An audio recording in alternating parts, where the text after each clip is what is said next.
semester 5 tuh emang semester yang cukup padat, hektik, pokoknya pusing lah. Aku ada pesan mungkin ya, jangan kita yang dicari dosen, tapi kita yang harus mencari dosen. Dosen MRL ya. Gak ada lagi dosen MRL yang bikin deg-degan.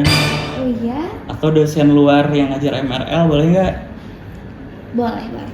Ada ini Memkus kalau dosen bahasa Inggris. Pada tahu kan? Tahu itu pasti Nah, itu deg-degan deg-degan kan?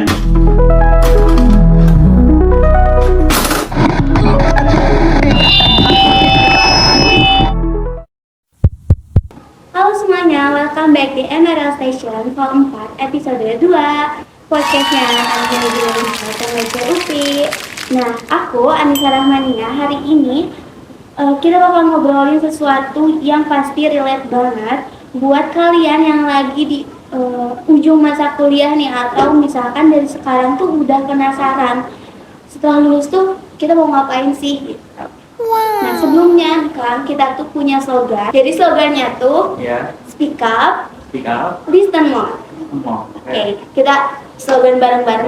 Boleh. Speak up, listen more.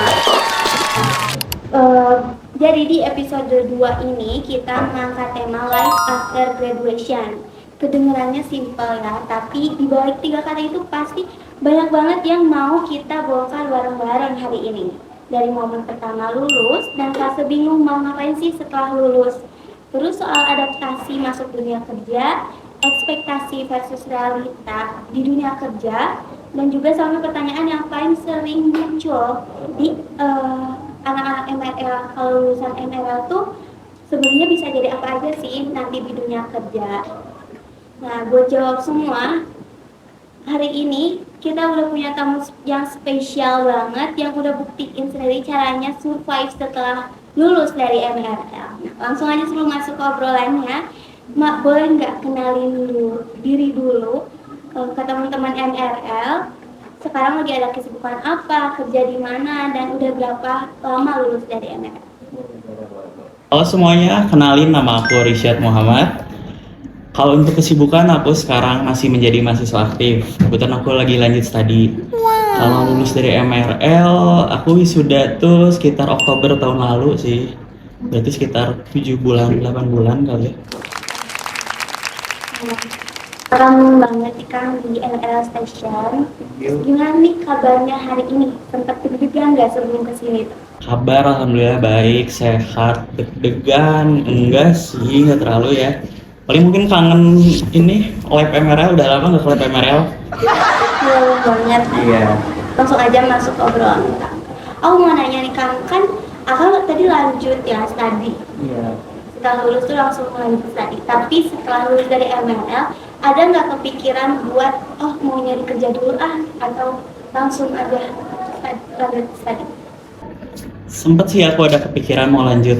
Aku tuh pernah dihadapin 2 pilihan, antara aku untuk lanjut studi atau aku ngelanjutin magang waktu aku di semester 7.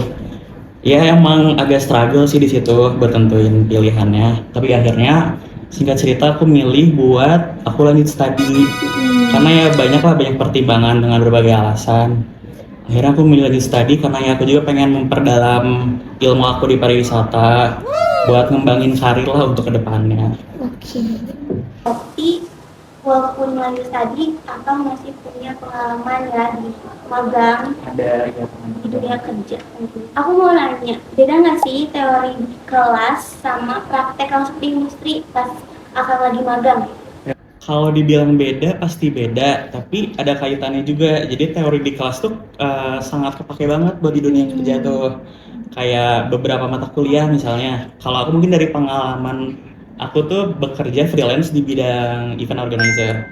Kalau di bidang aku mungkin mata kuliah yang relevan gitu yang diajarin di kelas tuh manajemen event. Di situ kita dari awal kita diajarin konsep acara, gimana kita ngejalanin acara, bahkan sampai kita ngeevaluasi setelah acara itu gimana. Jadi kalau dibilang teori sesuai enggak dengan dunia kerja, menurut aku sesuai sih dan kepake banget di dunia kerja. Jadi benar pakai juga. Terus dari obrolan tadi itu aku makin penasaran sama satu hal yang kayaknya pasti ditanyain juga sama anak-anak MRL lainnya. soal prospek karir lulusan MRL. Menurut Akang, lulusan MRL itu sebenarnya bisa masuk ke bidang apa aja sih selain di hotel ataupun travel agency? Selain hotel atau travel ya, Mm-mm. mungkin bisa di yang bidang aku tekunin, event organizer, atau bisa juga instansi pemerintah, kayak misalnya kementerian, kita ada Kementerian Pariwisata, kalau yang berhubungan sama kita ya. Ada juga dinas pariwisata, mau kota atau provinsi. Terus mungkin bisa juga konsultan pariwisata itu ada. Kalau dibilang prospek sih MRL lumayan luas ya buat prospek kerjanya. Jadi ya bersyukur deh masuk MRL. Bersyukur banget. Nah, menurut Akang, buat anak-anak MRL sekarang nih yang lagi masa kuliah, ada nggak sih skill atau skill tambahan atau sertifikasi yang harus disiapin banget dari awal nih, biar bisa langsung terjun ke dunia kerja, misalkan dipakai banget pas di dunia kerja? Skill atau rekomendasi ya? Mungkin aku lebih ke saran kali ya, kalau buat dunia kerja ya.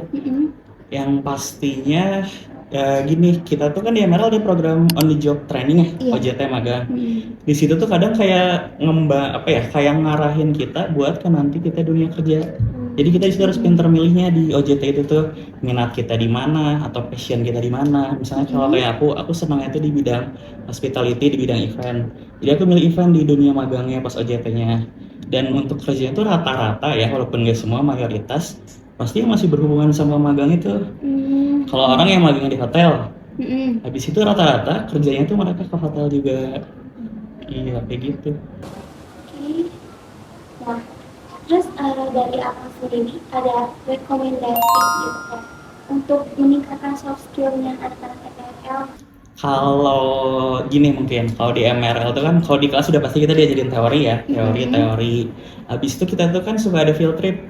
Kalian juga ada kan field trip? Ada. Nah, field trip kan kita praktikum ke lapangan. Itu tuh kadang ngasah soft skill kita. Misal kita ngelakuin praktikum, kita ada yang kadang ke wisatawan atau ke pengelola. Kita kan jadi ngobrol ke wisatawan, ke pengelola. Itu ngasah skill komunikasi kita. Terus kita juga kan yang tadi aku bilang ada magang itu tuh jadi ngasah kemampuan kita, soft skill kita. Jadi kepake nanti buat dunia kerja. Ngomong-ngomong yang baru pertama kali kenal MRL itu program studi manajemen resort dan leisure yang berada di Fakultas Ilmu Pendidikan Pengetahuan Sosial di UPI.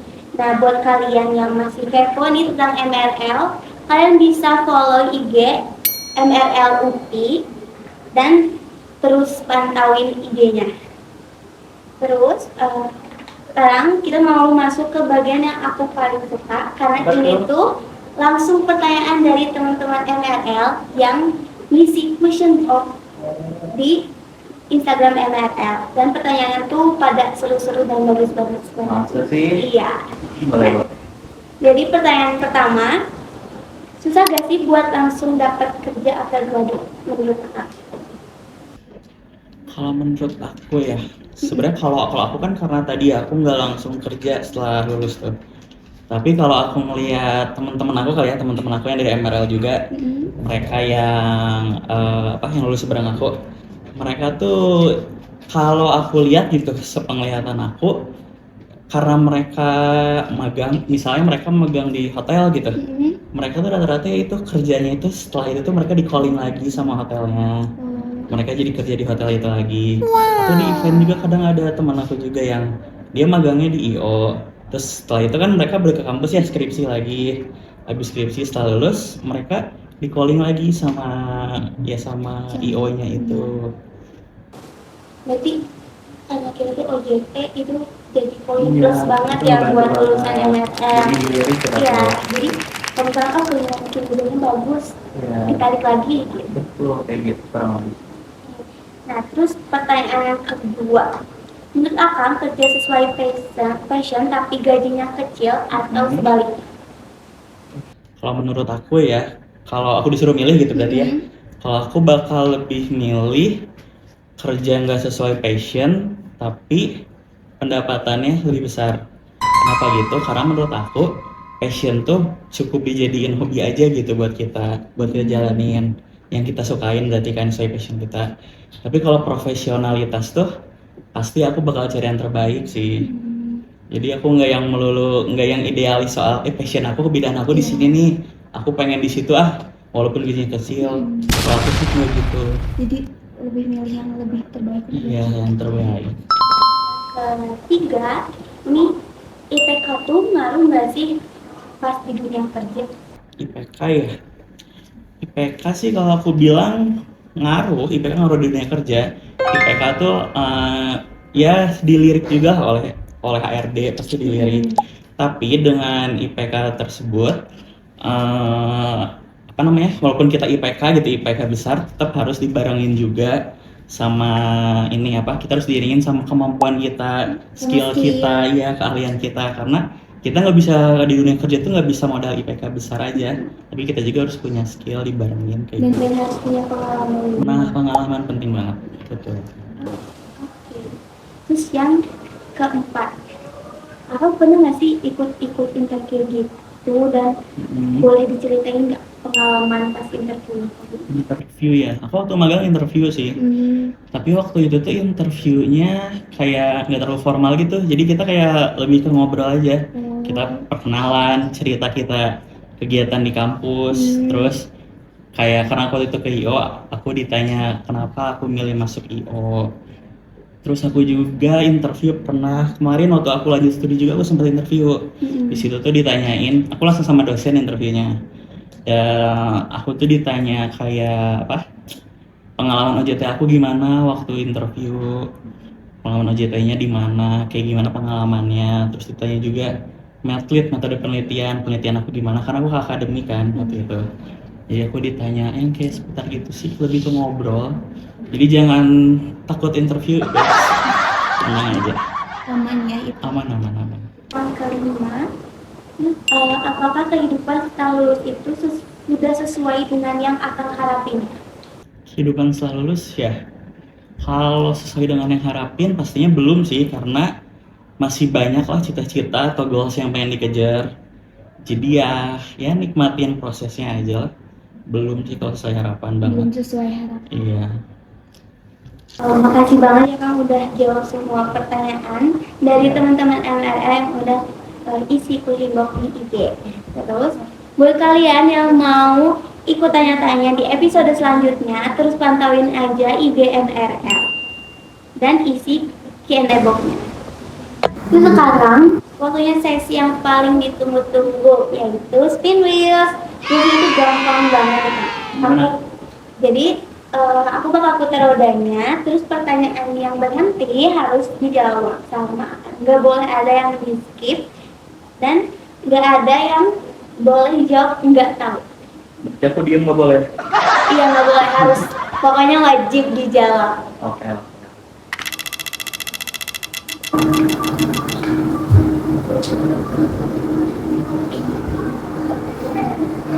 Nah, pertanyaannya nih kita dapat, kira-kira selama di MRL nih Kang, paling suka mata kuliah apa aja sih dan kenapa kira-kira? Mata kuliah ya, aku tuh paling suka mata kuliah ada di semester 5, namanya mata kuliah proyek konsultansi. Itu tuh ngapain? Itu tuh kegiatannya gini, kalau angkatan aku tuh kita tuh dibagi kelompok, kita dibagi ke desa-desa wisata. Oh, seru ya? Iya, seru di situ. Kita tuh desa wisatanya waktu itu di Subang. Waktu itu tuh dibagi ke beberapa kelompok. Yang pertama ada kelompok digital marketing, ada kelompok pelatihan SDM, ada kelompok produk kreatif, sama ada yang kelompok membuat paket wisata gitu. Di situ tuh aku tuh kebagian di kelompok produk kreatif. Jadi kita tuh di desa wisata itu tuh kita tuh ngebantu pengembangan desa, kita ngebantu kayak potensi-potensi yang ada di desa tersebut. Terus kita juga kita tuh ngebikin paket wisata dan emang kita kasih ke desanya, dan sama desanya dia jual paketnya. Jadi Iya, jadi emang kita tuh ikut turun langsung gitu, ikut terjun langsung. Kenapa aku suka ya karena itu praktek banget gitu, lapangan banget lah. aku mau nanya, di MRL tuh matkul yang paling susah menurut Akang apa? Paling susah ini lagi manajemen keuangan. Itu di semester berapa? Aku lupa ya semester berapa, tapi yang aku ingat dosennya Bu Eri. Aku mau siap-siap dulu. Iya, itu susah sih menurut aku. Karena apa ya? Mungkin karena basic aku bukan di hitung-hitungan, kali ya aku nggak terlalu paham juga hitung-hitungan. Jadi begitu dikasih angka ya, aduh pusing banget. Lihat kesusahannya. Dari 1 sampai 10 berapa? Kesusahan 1 sampai 10 1000 boleh? Boleh. Enggak sih, sekitar berapa ya? 7 8 lah. 7. Susah tapi masih bisa lah. Masih bisa. Walaupun Masih. agak pusing dikit. Yang penting masih bisa dihandle dikit-dikit Iya, gitu. betul. Aku mau cerita nih, boleh gak? Boleh, gimana? Jadi, kan aku baru semester 2. Terus aku mau cerita matkul yang menurut aku susah. Menurut Akang susah nggak? Itu tuh konsep resort sama geografi pariwisata. Kalau konsep resort aku kayaknya nggak ngontrak deh. Oh iya. Kalau geopar ada, aku geopar ada. Kalau menurut Akang geopar susah nggak atau? Geopar yang bikin ini bukan kita pakai aplikasi ArcGIS. Iya. Iya, itu susah sih. Aku sumpah itu agak pusing. Emang susah banget. Berarti dulu dosennya siapa? Geografi pariwisata. Paredo, saya ingat aku. Masih ya? Sekarang juga Paredo. Ya masih sama Pak Edo. Iya. Terus kita mulai lagi spin wheel-nya. Boleh, inspection ya. Iya. 1, 2, 3.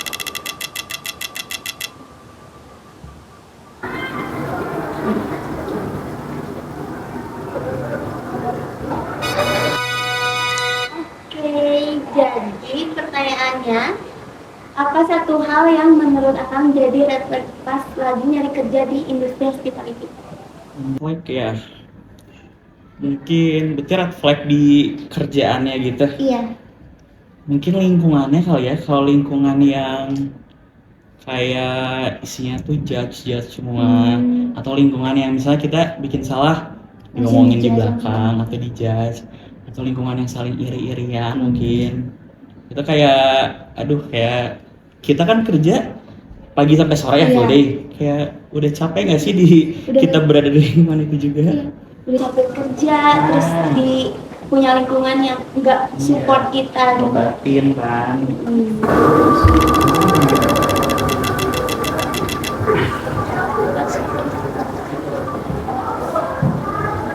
Next question. Struggle apa aja yang dihadapi ketika sudah lulus dari MRL? Struggle setelah lulus, kalau aku malah beda. Aku struggle-nya bukan setelah lulus, malah sebelum lulus. Yang tadi aku cerita, aku pernah dihadapin 2 pilihan. Nah, struggle aku di situ. Mau kerja dulu? Iya, aku mau lanjut di magang aku atau aku mau lanjut studi lewat. Jadi aku tuh lanjut studi lewat program fast track. Aku lihat program fast track itu tuh mulai dari semester 7. Jadi aku S1 di semester 7 sambil S2 semester 1 secara berbarengan gitu. Nah, di situ tuh aku udah mulai magang di IO. Setelah aku magang di IO, aku tuh dihadapin 2 pilihan tadi. Kalau aku mau lanjut studi, aku harus berhenti dari magang aku. Sebenarnya di sisi lain kan magang juga bagus ya buat tambah pengalaman kita, buat di CV kita juga bagus. Tapi di sisi lain juga aku kayak punya keinginan buat studi lanjut itu. Jadi di situ aku lebih milih studi lanjut lewat program fast track. Next question.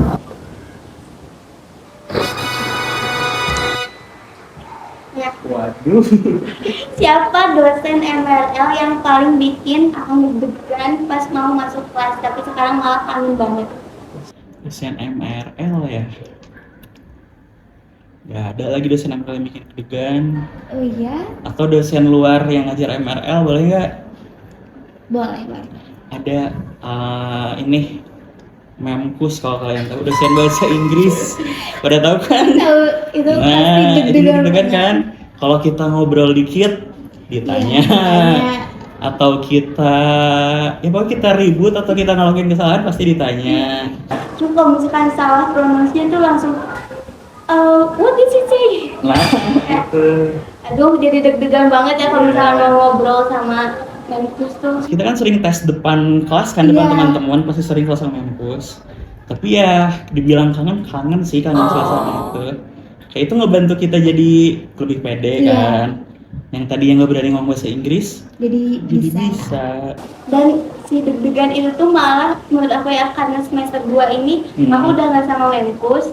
Dan pas tiap lihat Memkus lewat atau sapa gitu, ih kangen banget deh deg-degannya di kelas gitu, karena mau semenyeramkan apapun keadaan kelas tuh kalau sama Memkus tetap seru gitu menurut aku. Setuju berarti kan? Iya setuju. Berarti sekarang yang dikangenin tuh dengerin yang dikangenin Memkus. Oke, next question.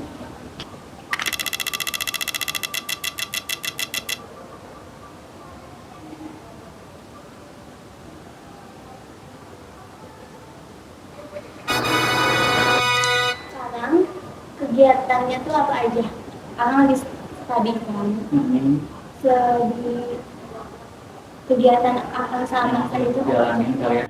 Aku sekarang sih lagi, yaitu aku lagi study, aku sekarang semester 4, which is semester akhir ya kalau di S2 itu.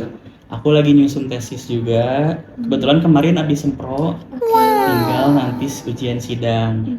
Ujian sidangnya 2 kali, ada tahap 1, tahap 2.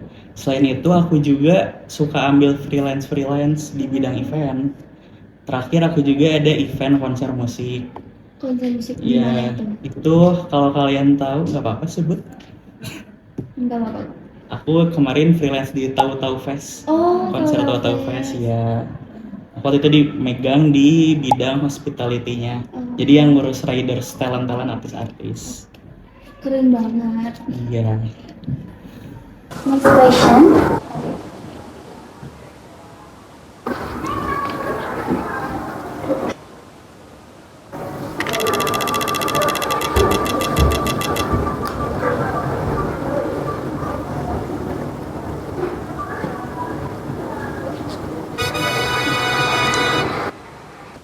Menurut Akang di industri pariwisata lebih penting skill atau relasi koneksi gitu? Kalau menurut aku sih dua-duanya sama penting ya, itu saling dukung juga. Kita punya skill, kalau dibarengin relasi bagus. Kalau kita punya skill nggak punya relasi, buat apa juga kan, kita nggak akan dapat kerjaan. Atau kalau kita punya relasi, kita udah dipercaya di kerjaan tersebut, tapi kita nggak punya skillnya, nextnya kan kita nggak akan dipercaya lagi. Percuma juga. Iya, jadi menurut aku ya skill penting, relasi juga penting. Ya balance lah. Jadi dua-duanya harus jalan barengan. Betul, terus gitu. Question mana?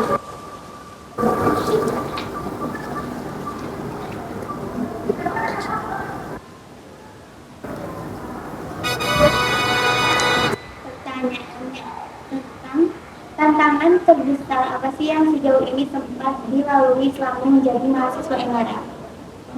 Tantangan terbesar, paling aku mau cerita di semester 5 lagi kali ya. Semester 5 tuh emang semester yang cukup padat, hektik, pokoknya pusing lah. Di situ tuh aku ada mata kuliah tadi yang aku cerita, proyek konsultansi. Di situ kan aku sama teman-teman aku cukup sering ya ke desa wisatanya. Bisa 2 minggu sekali, bahkan seminggu sekali bisa selalu ke sana. Nah, abis itu kita ada mata kuliah ini, manajemen event. Manajemen event kita emang yang bikin event acara dari nol sampai kita terselenggaranya event tersebut. Terus aku ada mata kuliah metode penelitian di semester 5 juga. Itu tuh kan kita kayak bikin skripsi, tapi kita nyusun dari bab 1 sampai bab 3. Skripsi dalam skala kecil lah gitu. Bab 1 sampai bab 3. Dan itu tuh dijadiin dalam 1 semester. Itu emang cukup jadi challenging lah buat aku. Belum lagi di semester 5 tuh kita ada field trip kan. Kebetulan di situ aku ditunjuk jadi panitia juga field tripnya. Jadi ya harus pintar-pintar manage waktu lah. Karena caranya chaos banget. Iya, karena sepadat itu. Jadi sih itu cukup challenging banget. Menurut Akang, aku mau nanya, menurut Akang lebih susah S1 atau S2 yang lagi Akang jalani? Ya pastinya S2 pasti lebih susah, karena ya kalau di S1 mungkin kayak kita masih ngeraba-raba pariwisata, belajar basicnya pariwisata itu gimana. Di S2 itu kita lebih fokus lagi, lebih memperdalam.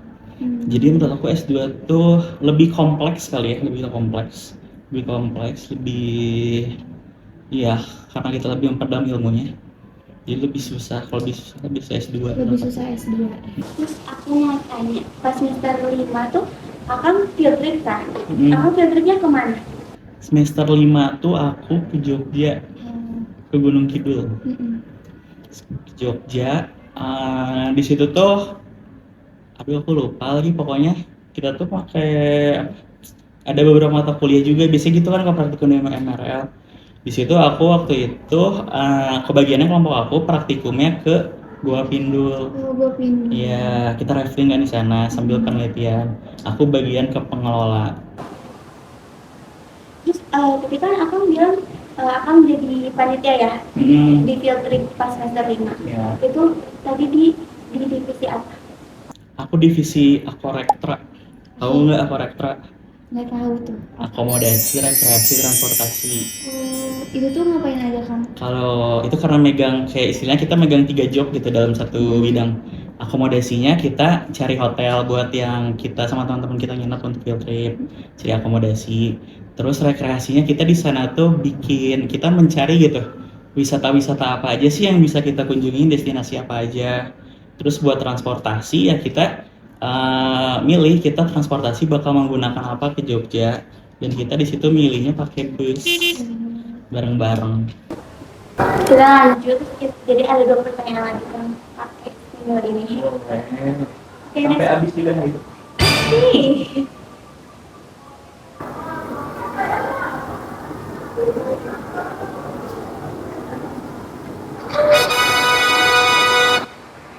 Oke, pertanyaannya, perbedaan apa aja yang dirasakan saat masih menjadi mahasiswa MRL dan ketika kamu sudah lulus? Perbedaan ya, sebenarnya aku karena masih di bidang akademisi ya jadi gini-gini aja sih, nggak terlalu banyak bedanya. Paling bedanya kayak kalau S1 kan kita masih agak nyantai, fokus kita cuman kuliah. Kalau aku gitu, aku fokusnya kuliah, kepanitiaan, paling yang kayak volunteer atau freelance tadi. Tapi kalau udah S2 ini mungkin mikirnya lebih jauh, kayak setelah ini karir kita mau kemana sih, karir kita. Terus kayak goals yang bakal kita kejar tuh apa sih, mau jadi apa gitu udah lulus. Mungkin pemikirannya cara berpikirnya kali ya beda. Jadi lebih dewasa. Iya. Kalau misalkan pas jadi mahasiswa MRL Hmm. masih bisa seneng-seneng dulu lah gitu, belum Iya. terlalu serius. Iya. Dan akhirnya pas di S2 akan lebih serius lagi. Next question. Ini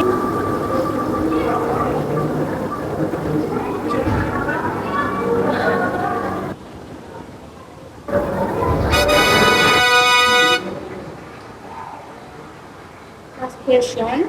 Seberapa membantu mata kuliah yang pernah dipelajari di MRL saat life after graduation? Gue di MRL ngebantu banget sih, apalagi waktu kita udah terjun ke pas magang lah, pas terjun ke dunia kerja gitu, itu ngebantu banget buat aku. Kayak aku tuh kan OJT 2 kali ya kalau angkatan aku tuh. Yang pertama aku OJT di Dinas Pariwisata dan Kebudayaan Provinsi Jawa Barat.